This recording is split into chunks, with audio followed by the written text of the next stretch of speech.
Well, let's go ahead and get a check of that forecast right now. Betsy, I must tell you, I was leaving the house this morning and I grabbed my little cute light coat and I said, gotta grab the heavy fall coat today. Back it up. Yeah, definitely. It's interesting because I always have my mother's voice in my head, right? When you walk out the door, I'm going from house to work. I'm not stopping. And then my mother's voice gets in my head and goes, but what if something happens? You'll be on the side of the road without a coat. So I always end up going back and getting a coat. It's true. All right, here's a look at traffic conditions right now. We have had a couple little problem spots, one in Akron on 77, right around East Avenue. That has been cleared, so now we don't have that issue anymore. So relatively smooth sailing, but boy, is it murky. It is windy. Be careful going across any of the high-level bridges.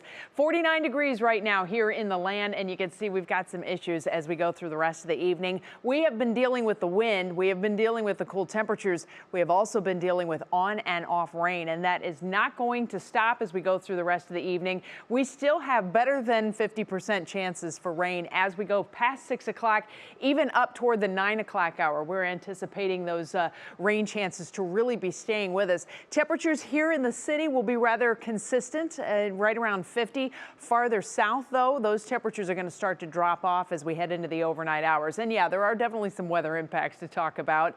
The fall feels hit us in the face today, and all the feelings are with us. So hopefully you have enjoyed it, because this is pretty much what we get now as we go through the rest of the season. And as far as what's changed in the forecast, Friday's improvements are going to happen a little bit slower than anticipated. But let's focus on the weather impacts for tomorrow. More lake rain, more wind, more changeable conditions as you go from place to place. So just be ready for that as you head out and about. Finally, we get to the radar, and you can see we had prolific showers earlier this afternoon. Those seem to be fading away. What's happening? We have little waves of energy that are moving through the area, and that helps to stir up a larger, more widespread light shower. But then once that wave moves out, as it did earlier this afternoon, we're really more or less just focused on the lake effect. And lake effect is a wind-driven event. We know that we have warm lake water. We know we have chilly temperatures in place. But when you factor in that wind, that's really what determines where the lake effect is going. We still have a west-southwest wind, and so that is generating this parallel band. It is a mega band. It is raining like crazy out in Buffalo, but you know, we have this band that's sitting offshore.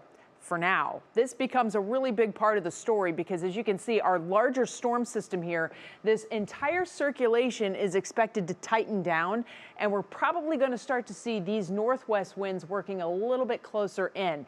So we'll have another big wave of energy that moves through tonight. That'll help to turn those winds a little bit, and so we are anticipating more widespread rain showers here in northeast Ohio. You can already see that northerly wind starting to build throughout northern Michigan. I anticipate that to move our direction as we head through the night. Look at the wind gusts. Notice how the direction begins to change a little bit. So by 5 p.m. tomorrow, we're probably going to see a little bit more of an onshore flow, and that will really start to aim things into the traditional primary and secondary snowbelt areas. That being said, we still have widespread showers in your National Design hour-by-hour forecast through the rest of the evening. It's still going to be windy. Your temperatures in the 40s, and late tonight we're anticipating seeing a little bit more of those banding type showers setting up. As we start the day tomorrow, we'll continue to have periodic showers through the day tomorrow as that northwest to west wind really starts to build in. That's going to keep things a little brisk. So Danielle, get your coat tomorrow too. Don't put it away.